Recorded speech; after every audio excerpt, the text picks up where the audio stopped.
지금까지 이제 우리가 요한계시록 4장 3절까지를 묵상해 왔잖아요. 금요일 날마다 계속.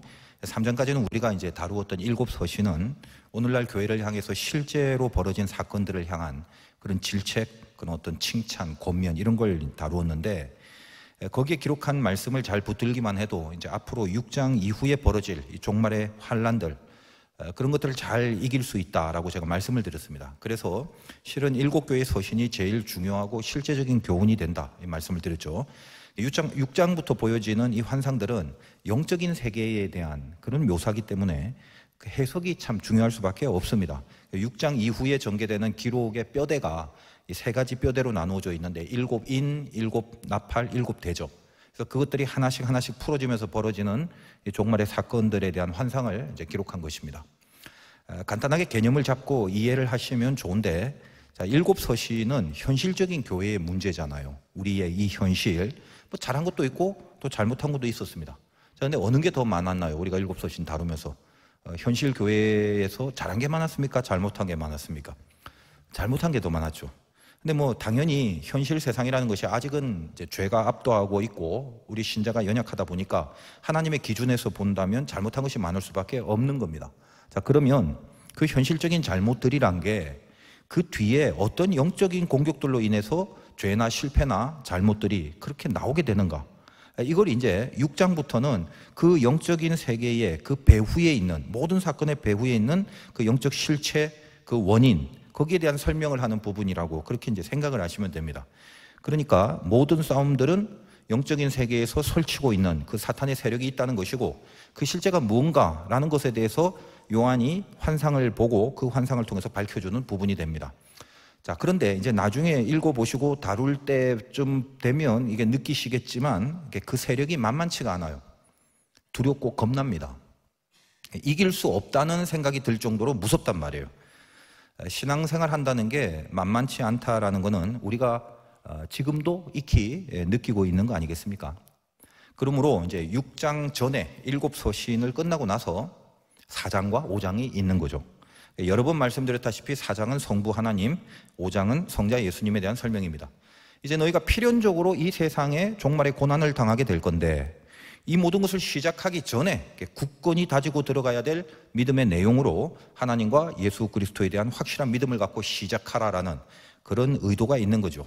그래서 이제 저번 시간에 4장을 앞부분을 다루면서 하늘의 문이 열리고 그 보좌에 앉으신 이의 모습을 통해서 언약으로 통치하시는 하나님의 세계, 그걸 보석과 무지개로 표현하는 그 이유에 대해서 설명을 했고, 하늘의 일이든 땅의 일이든 그것이 하나님의 언약이라는 그 코드 안에, 언약 코드 안에서 벌어지고 있는 것이고, 우리 편에서는 그 하나님이 주신 언약이라는 그 말씀에 대한 깊고 강력한 그 묵상이 종말에 있어야 할 그 모든 환란을 이기는 그런 방법이고, 그 언약을 붙잡는 가장 핵심적인 신앙이 바로 하나님의 그 언약의 말씀에 깊숙하게 우리가 붙들리는 거다, 이런 이야기를 계속적으로 지금 하고 있습니다. 그래서 그 저번 시간인가요, 악망이라는 중요한 신앙적 자세를 설명드렸죠. 악망. 여러분들은 참 좋겠어요. 들어도 처음 듣는 것 같은 그런 신선함이 있지 않습니까? 악망이라는 히브리어 카와가 노끈이라는 어원을 가지고 있다고 했습니다. 그냥 쳐다보는 게 아니라 이렇게 끈으로 묶어버리는 거예요. 왜 묶어요? 쳐다보면 되는데 끈으로 왜 묶냐 이 말이죠. 수틀림은 다른 데 쳐다볼 거야, 그걸 막으려고 하는 거예요. 다른 거 보지 말라는 말이거든요. 이제 그게 여호와를 앙망하는 겁니다. 요한이 본 하나님이 어떤 모습이었나요? 하나님이 그 인간과 같이 무슨 뭐 팔다리, 얼굴 뭐 그런 것들이 있겠습니까? 우리가 이제 좀 착각을 많이 하는데, 우리한테 익숙한 그 신이 있죠. 초월적 신들. 그 중에 산신령이 있죠. 금도끼, 은도끼 때 등장했던 그분인데, 여러분에게 종이 한 장씩 나눠드리고 산신령을 그려라 그러면요, 진짜 본 적도 없으면서 다들 비슷하게 그려요. 뻔해요. 일단 흰 옷 길게 입고, 수염은 반드시 있죠. 나이가 좀 드셨고, 또 지팡이는 필수죠. 그러니까 우리들 기준에서 좀 권위가 있어 보이는 듯한 인간의 형상을 그립니다. 자, 우리가 하나님을 묵상할 때 어떤 모습을 묵상하나요? 아마 모르긴 해도 산신령하고 비슷할걸요. 양복에 넥타이하고 계시지는 않을 거다, 그런 상상을 하면서 하나님에 대한 묵상을 하지는 않을 거라고 생각됩니다. 저는 이제 혹시 여러분들이 묵상이나 기도를 하다가 하나님의 형상이 이렇게 산신령처럼 보여진다고 해서 그걸 잘못이라고 하지는 않겠습니다. 그런 게 중요한 건 아니죠. 우리 모습처럼 하나님을 좀 비슷하게 그렇게 여기셔도 좋습니다. 어차피 우리는 그럴 수밖에 없어요. 제가 이제 어릴 때 제가 서울 그 동대문구 휘경동에서 태어나는데 그게 제 고향인데 아주 어릴 때지만 동네 형들하고 눈싸움을 합니다. 얼마나 많이 맞았는지 잠시 화단 뒤에 이제 숨어서 씩씩거리고 울고 있었어요. 기억이 나요.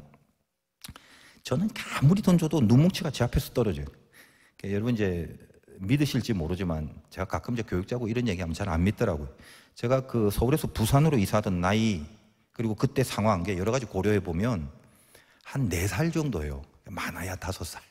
그러니까 저는 이 4살, 5살 때 생각들이 굉장히 많이 나는데 그때 그 한 4살 정도의 제 머리에 남는 영상이 있어요. 아직도 그게 남아요. 그때 그 화단 뒤에서 막 울면서 씩씩거리면서 만약에 어떤 그 신이라는 게 있다면 그때 뭐 하나님이 뭔지 뭐 그건 잘 모르지만 위에서 내려오면서 저것들한테 그 눈덩이로 막 융단 폭격을 해줬으면 좋겠다고 그렇게 울면서 간절했던 적이 있습니다. 물론 뭐 당시에 융단 폭격이라는 그런 단어를 쓰진 않았겠죠.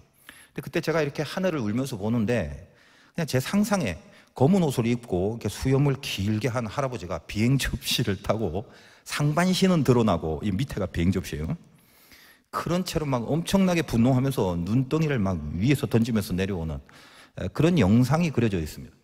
근데 그 장면은 그 뒤에도 오늘 지금까지요 제 인생에 있어서 아마 하나님에 대한 최초의 상상이 아니었나 이런 생각이 듭니다. 그래서 인간이라는 게 하여간 이 한계를 만나야 하나님을 찾는 거 이거는 4살 때나 40살 때나 마찬가지더란 말이에요.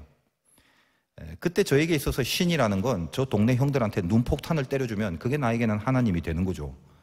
예수님도 유대인들의 그 바람처럼 로마를 향해서 폭탄을 던져줬으면 그러면 하나님으로 인정받고 대우받으셨을 겁니다. 근데 주님은 내내 하나님이 어떤 분인지 그것만 가르쳐 주셨죠. 그러니까 하나님의 속성을 가르쳐 준 겁니다. 우리에게. 우리가 하나님을 다 알 수 없어요. 그러나 속성이 무엇인지 이거는 이미 성경을 통해서 충분히 계시를 해 주셨지 않습니까?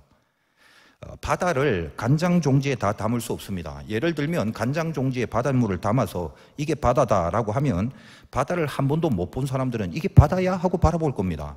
근데 그게 바다가 맞나요? 맞기도 하고 틀리기도 하죠. 간장 종지 안에 바다가 다 들어갈 수 없으니까 바다는 아니지만 바다의 속성을 가지고 있죠. 그거 마시면 짭니다. 그게 속성이죠.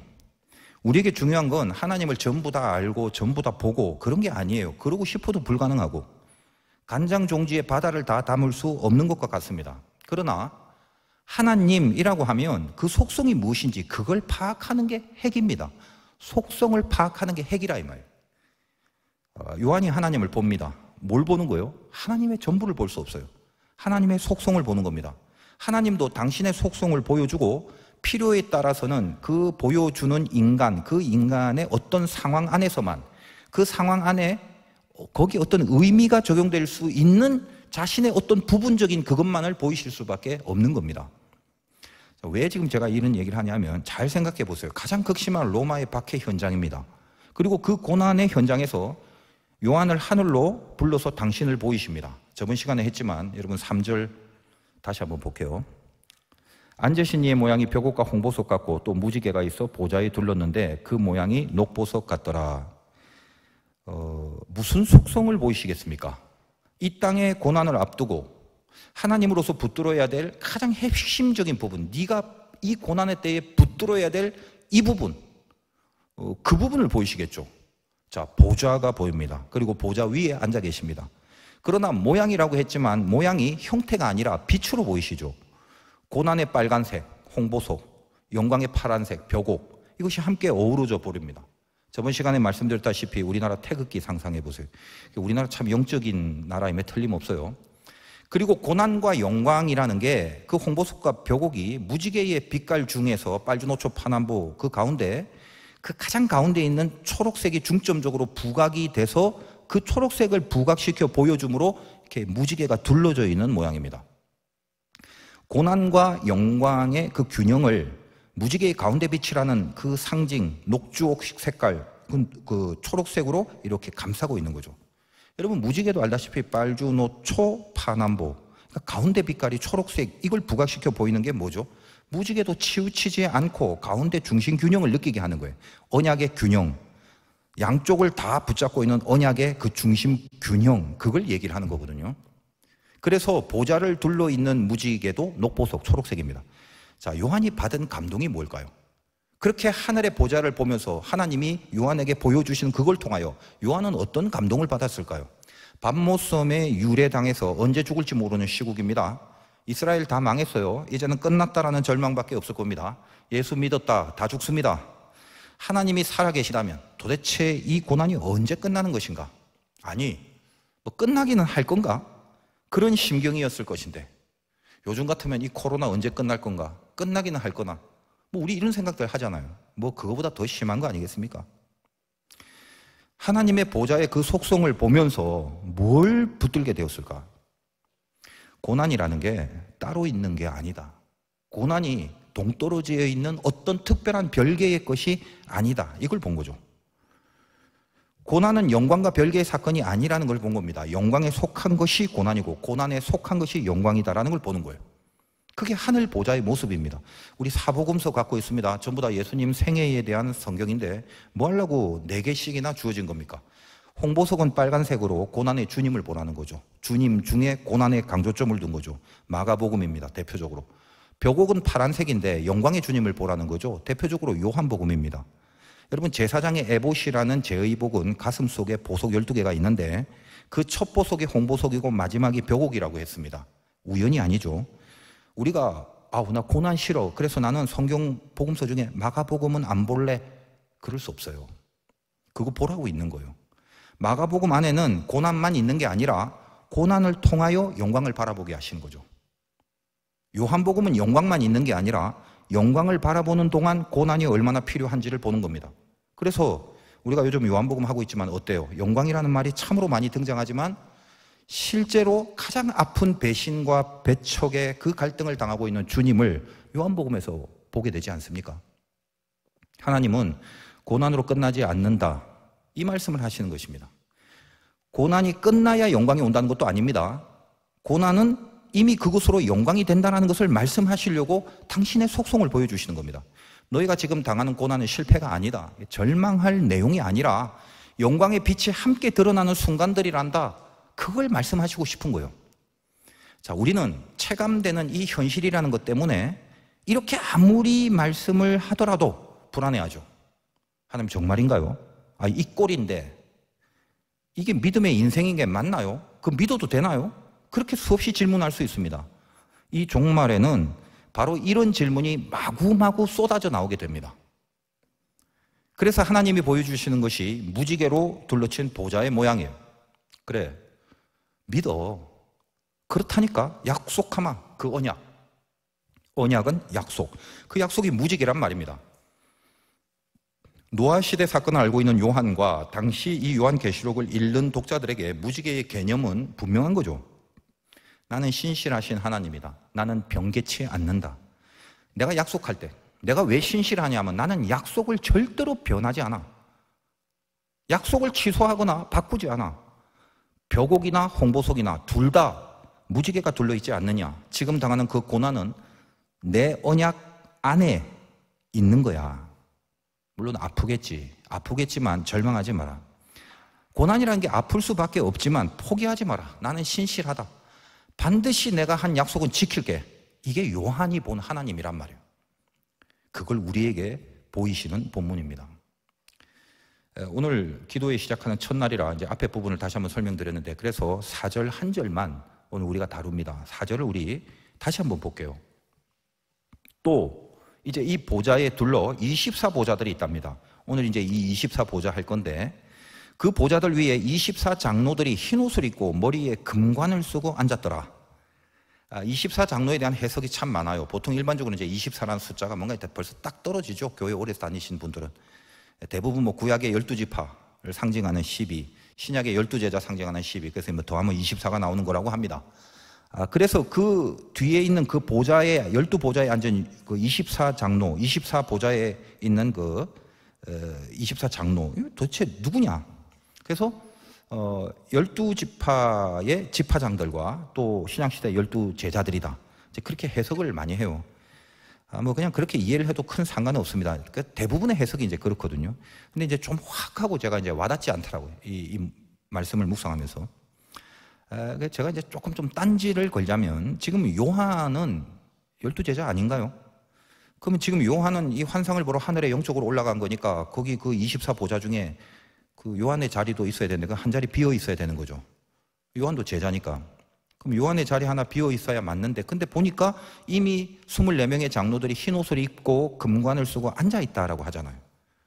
그러면 뭐지? 그러니까 뭐 요한 대신에 임시로 누가 뭐 그 기간제로 알바하는 건 아니지 않겠습니까? 12제자가 아니란 말이죠. 12지파장도 아니고.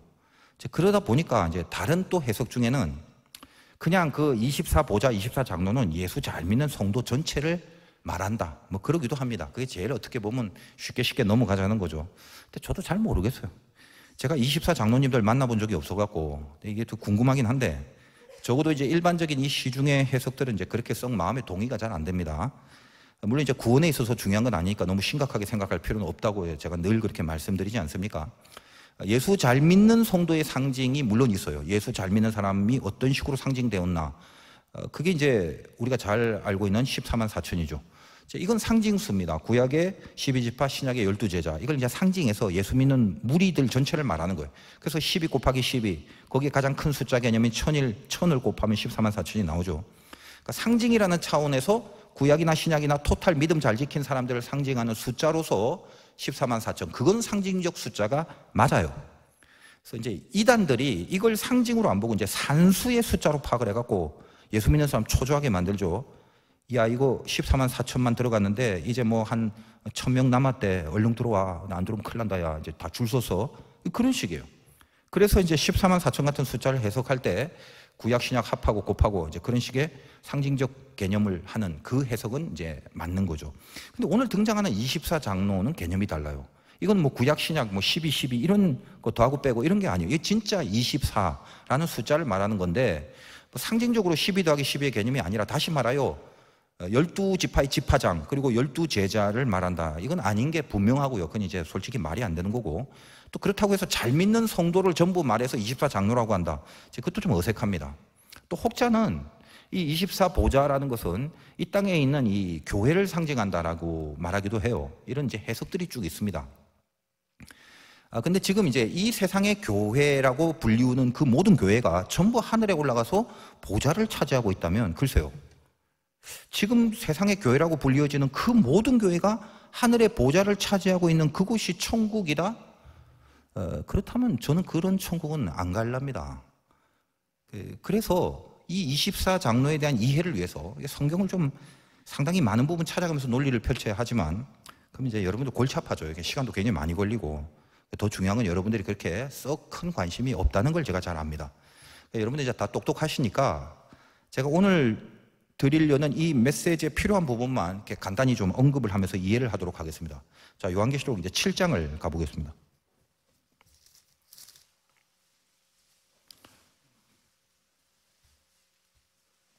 거기 어디서부터 좀 볼까? 요한계시록 7장 이게 이제 내용이 많아서 어디서부터 이제 간단하게 우리 딱 중요한 것만 봅시다. 4절 한번 보겠습니다. 내가 인침을 받은 자의 수를 들으니 이스라엘 자손의 각 지파 중에 인침을 받은 자는 14만 4천이라고 그랬죠. 근데 이 14만 4천이 그래서 이제 8절까지를 쭉 보면 유다 지파 중에 인침을 받은 자 멤버 1만 2천 쭉 하면서 6, 7, 8절 계속 나옵니다. 지파 이름들 나오죠. 지파원들의 숫자가 나옵니다. 자, 그 다음에 요 지파원이라는 건 구약을 말하잖아요.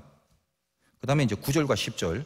이 일 후에 구약 끝나서요. 이 일 후에 내가 보니 각 나라 족속 백성 방언 아무도 능히 셀 수 없는 큰 무리가 나와 흰 옷 입고 손에 종려나무 종려가지를 들고 보좌 어린 양 앞에 서서 또 큰 소리로 외쳐 이르되 구원하심이 보좌에 앉으시니까 또 찬양을 합니다. 자, 요거 9절과 10절은 신약의 구약이 끝나고 신약의 성도들을 말한 장면입니다. 구약이나 신약이나 모든 성도들이 하나님을 찬양하고 있음을 설명하거든요. 자, 근데 이 구약하고 신약을 다 말해놓고 그들과는 다른 어떤 존재로서 11절과 12절이 나오는데 11절 보세요. 모든 천사는 알죠. 보좌와 장로들과 내 생물의 주위에 서 있다가, 요 장로들 나오죠. 24장로. 보좌 앞에 엎드려 얼굴을 대고 하나님께 경배하며 이르되 또 찬송을 아멘 하면서 합니다. 자, 그러니까 여기 모든 천사가 보좌와 장로들과 내 생물들의 주위에 서 있다라고 합니다. 요 24장로가 나오는데 결국은 앞에서 언급된 구약과 신약의 믿는 성도들과 그 뒤에 나오는 24장로는 이렇게 다른 존재라는 걸 알 수 있습니다. 그럼 이 장로는 뭐냐? 우리가 이제 영계에 대해서 다 명확하게 알 수는 없지만 대강 보면 상당한 직급이 있는 그런 그 높은 수준의 영적 존재들이 아닌가, 이 정도로 생각을 할 수가 있습니다. 계시록 방금 본 7장 13절 보겠습니다. 13, 14절. 장로 24장로 중 하나가 응답하여 나에게, 나는 요한이죠, 나에게 이르되 이 흰옷 입은 자들이 누구며 또 어디서 왔느냐? 내가 말하기를, 요한이 말하는 겁니다, 내 주여 당신이 아시나이다 하니 그가 나에게 이르되 이는 큰 환란에서 나오는 자들인데 어린 양의 피에 그 옷을 씻어 희게 하였느니라. 요한과의 대화 중에 요한이 뭐라고 하죠? 이 장로에게 내 주여 당신이라고 표현할 정도니까 그 위치가 상당한 자리라는 걸 유추할 수 있습니다. 그러니까 그 장로 중에 하나가 흰옷 입은 자들이 누구냐라고 묻습니다. 그러니까 요한이 어린 양의 그 피에 옷을 씻어 이제 희게 된 사람이다라고 뭐 어떤 그런 그 대화들이 오가죠. 피로 씻어 흰옷을 입게 된 사람이 누구냐면 우리는 이건 알죠. 성도를 말합니다. 그러니까 그들이 누군지를 묻는 장로는 결국 성도가 아니라 천상의 존재가 되는 거죠. 우리가 이제 성경을 읽다 보면 뭐 예를 들면 익숙하게 보좌, 주관자, 정사, 권세, 그런 표현이 이렇게 뭉쳐서 나오는 경우가 많은데, 자, 그런 표현들은 모두 이제 1차적으로 그게 다 보이지 않는 존재들이기 때문에 보여지는 어떤 형상의 것으로 표현하지 않는 겁니다. 그러니까 뭐 권세, 정사 이런 게 보여지는 게 아니잖아요. 어떤 속성이고 어떤 힘이고 역할이고 이런 부분이거든요. 영적 존재들이기 때문에 그 지위나 그 힘으로서의 표현만 하는 경우가 성경에 굉장히 많습니다. 그런 차원에서 성경을 이렇게 보면 많은 부분에 이런 그 장로라는 것에 대한 이 영적 존재에 대한 언급들이 있어요. 이제 그걸 다 찾지는 않을 테니까 그냥 그렇게 알고 계시면 됩니다. 자, 그러면 이 24장로들이 왜 있습니까? 왜 존재합니까? 성경 전체를 다 뒤져서 제가 이제 어떤 결론을 내드리고 싶지만 너무 방대하기 때문에 간단하게 하나만 아시면 돼요. 여러분, 히브리서 8장에 보면 우리가 잘 아는 구절이 있습니다. 성막에 대한 내용인데 그들이 섬기는 것은 하늘에 있는 모형이요 그림자라. 자, 그들이 섬기는 건 하나님이 스스로 설계하신 출애굽 시대의 성막, 성소의 원형이죠. 하나님의 성전, 그걸 말합니다. 그 성막, 그들이 섬기는 게 뭐냐? 하늘에 있는 모형이요 그림자다. 그러니까 하늘에 원래 진짜가 있고 그것에 대한 실루엣이 이 땅에 있는 거죠. 모세가 장막을 지으려 할 때 지시함을 얻은 것 같으니 이렇게 되어 있습니다. 그러니까 결국 성막이라는 것은 성소고 하나님이 거하시는 곳인데 그것이 하늘에 이미 있고 이 땅에 만들어 놓은 그 성막은 하늘에 하나님이 거하시는 그것의 모형과 그림자로 이 땅에 있는 거다 이 말이에요.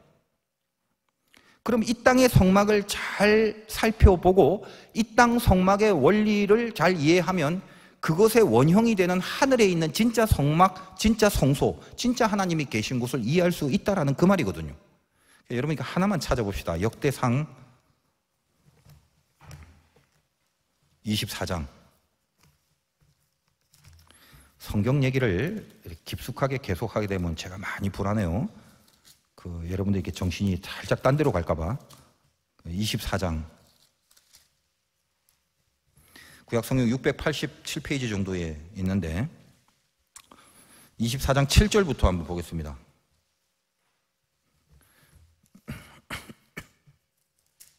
자, 거기 지금 무슨 얘기가 나오냐면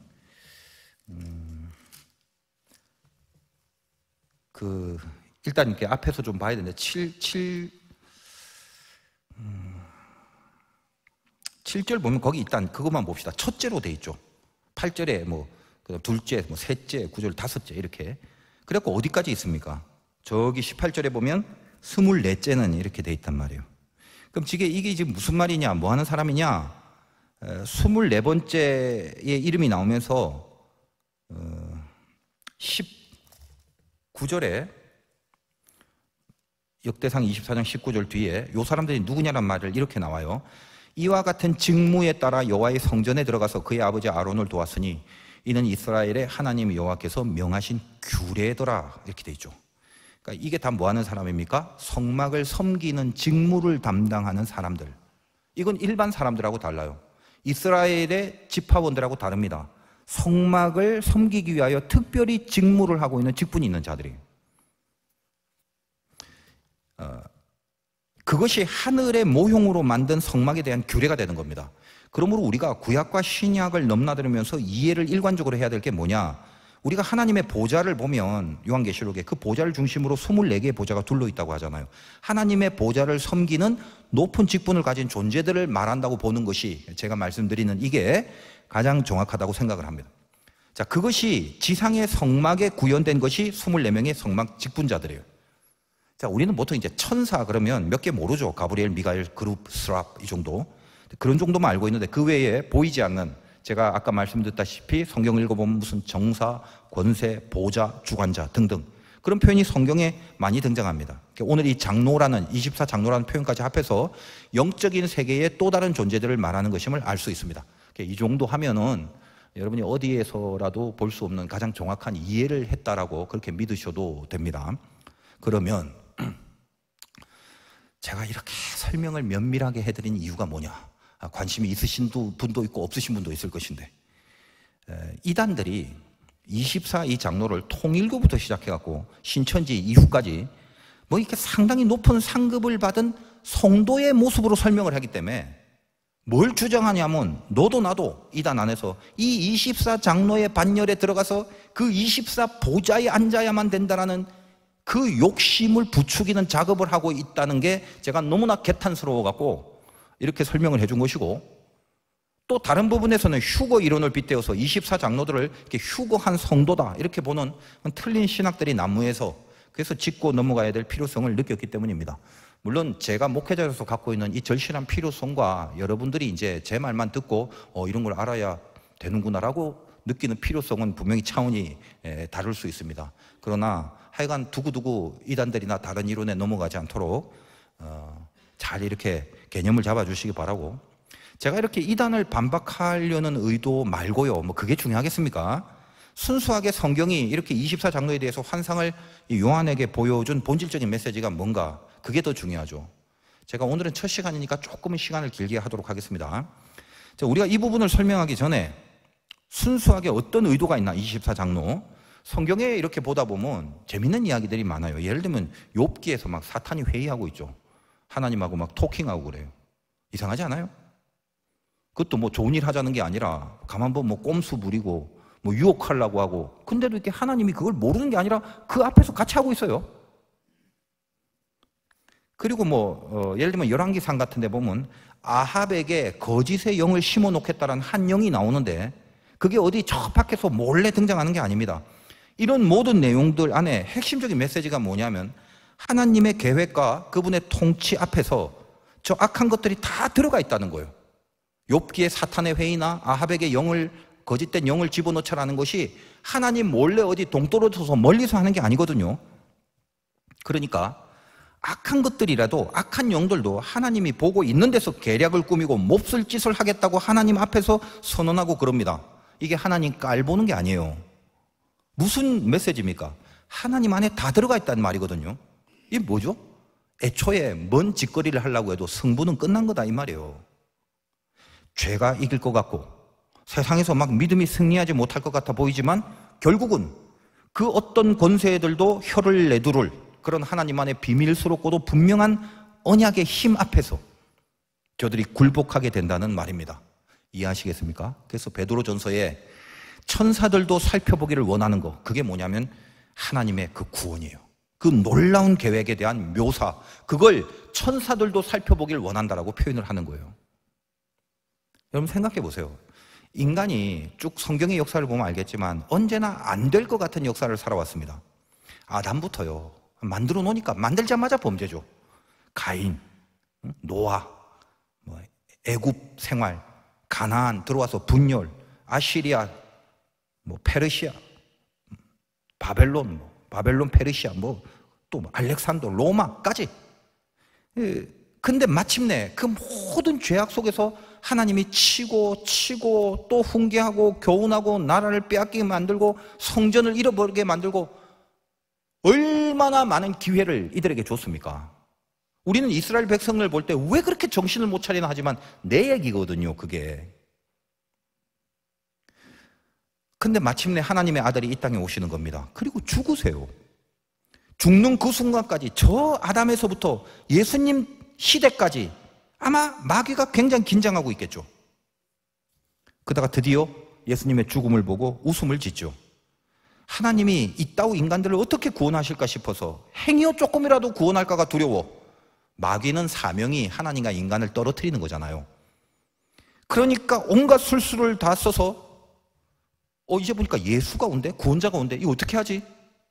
그래서 온갖 술수를 다 하면서 결국 예수를 죽게 하는데 성공을 했는데, 여러분 그 패션 오브 크라이스트라는 영화를 보면 제가 몇 번 말씀드렸지만 가장 섬찟한 장면이 거기 나와요. 제가 볼 때 그래요.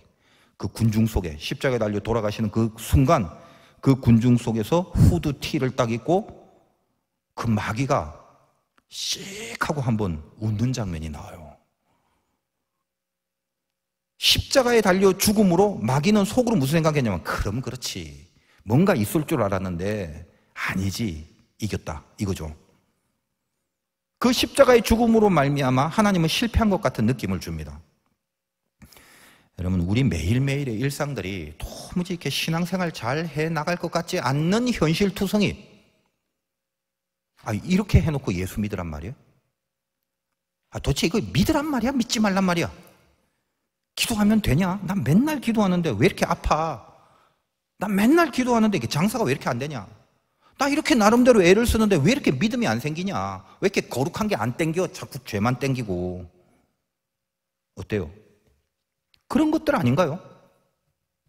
도대체 어떻게 하나님이 관여하고 있으며 내가 갖고 있는 믿음으로 이 세상을 어떻게 지금 이긴다라는 그 증거와 증명이 보여집니까? 지는 것 같아요. 24장로 정도 되는 영적 존재들이, 인간과 비교할 수 없는 높은 수준의 그 존재들이 오늘 자기들이 쓴 금 면류관을 어떻게 하면서 하나님을 찬양하는지, 그거 한번 보세요. 오늘 본문 다시 4장 10절 한번 보겠습니다.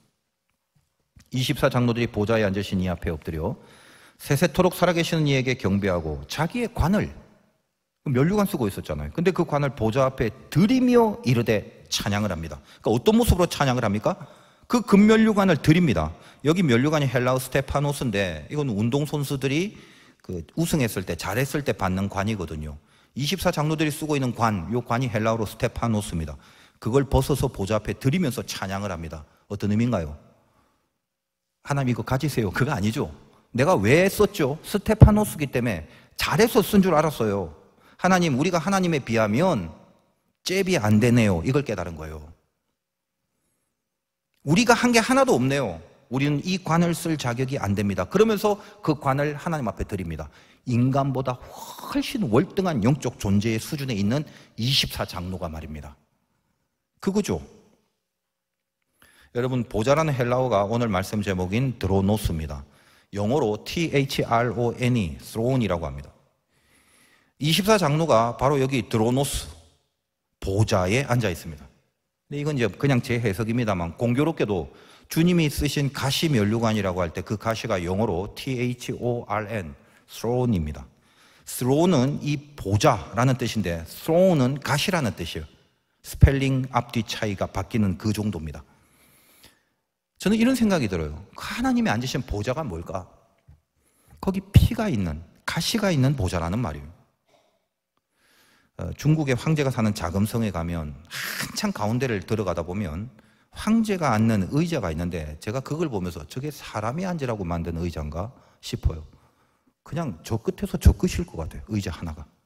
제가 본 충격이 그거예요. 의자는 그 의자에 앉은 사람의 포지션과 역할을 가늠해 주는 거 아닙니까? 하나님이 보좌에 앉으시고 그 보좌가 드로노스라는 단어라면, 하나님은 우리를 향해서 당신의 아들을 피 흘리시기까지 우리의 구원을 위하여 일하는 자리라는 말입니다. 그 자리가 하나님의 보좌가 되는 거예요. 나를 위해서, 나를 살리시려고 앉으신 그 보좌, 여러분 거기에 가고 싶지 않습니까? 나를 살리시려는 그 보좌에. 그래서 제가 늘 말씀드리죠.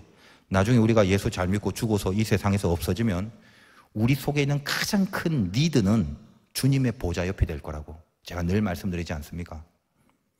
믿음은 늘 이 언약에서 시작하는 겁니다. 그냥 언약이 다라고 해도 좋습니다. 제가 왜 24장로 얘기를 이렇게 많이 했어요?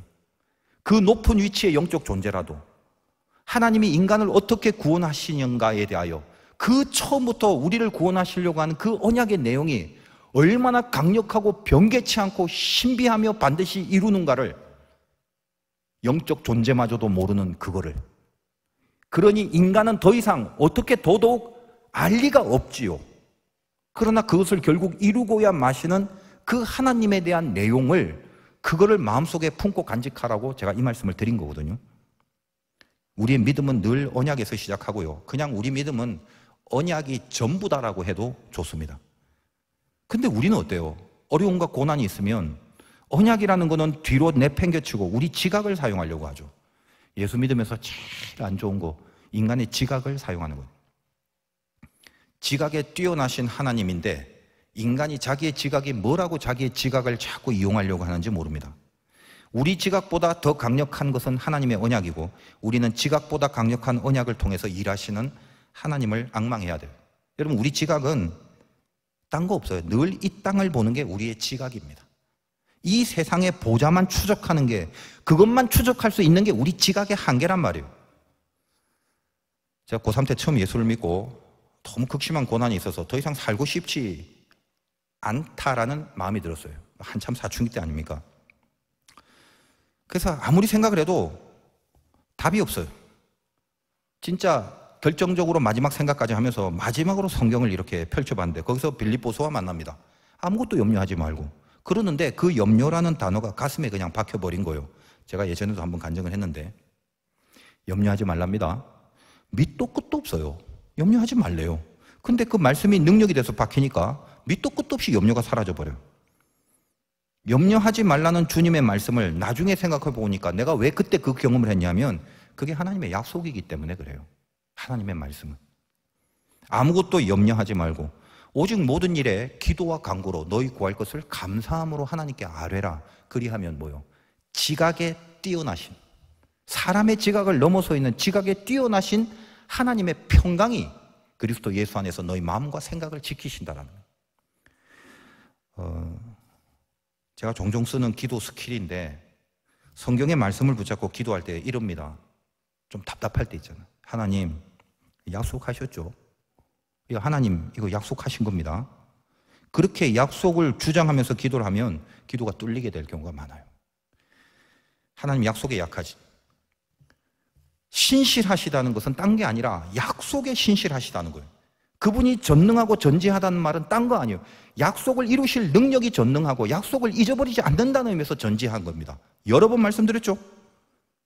전부 다 약속을 지키기 위한 하나님의 속성이란 말입니다. 고로 여러분 일주일 동안, 오늘도 마찬가지입니다만 기도하시면서 하나님의 약속을 붙잡고 이 약속에 주장하는 기도를 한번 해보시기 바라요. 문제를 푸는 건 인간의 지각이 아닙니다. 언약이라고 그랬죠. 여러분 한 주 동안의 기도 속에 이런 열매가 있으면 됩니다. 뭐냐? 내 지각이 내 감정이 되지 말고 주님의 약속이 내 감정이 되는 그 승리가 있으면 되는 겁니다. 그런 기도의 승리가 있으시길 우리 주님의 이름으로 축원드립니다.